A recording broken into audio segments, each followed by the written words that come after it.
Okay, so you talked about the five stages, the Kubler-Ross five stages. I'm sure most people have heard the model somewhere along the lines, but just for the record, what are those again? I think you hit a couple of them.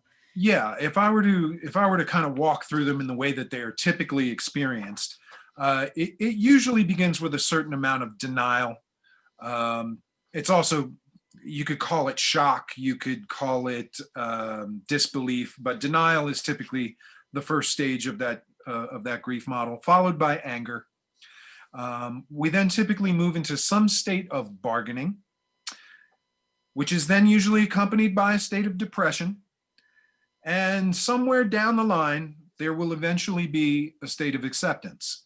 Those are the most common five stages of grief that everyone tends to be familiar with.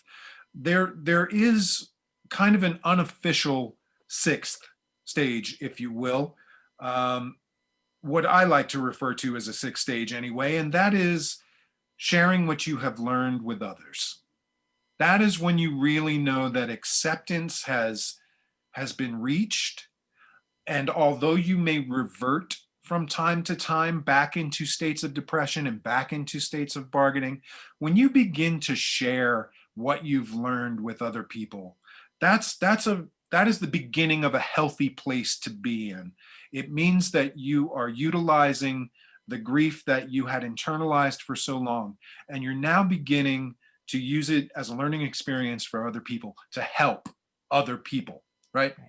And that is part of what my brother and I have, the state that we have reached in our lives, because we have dealt with a fair amount of personal loss through our years.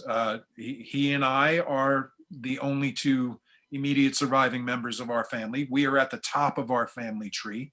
So we have walked this path. We have been down this road before. And the Dying Art of Leadership and the Grief Leaders Project is an extension of our sixth stage of grief in wanting to help others with what we have learned through this process. Right.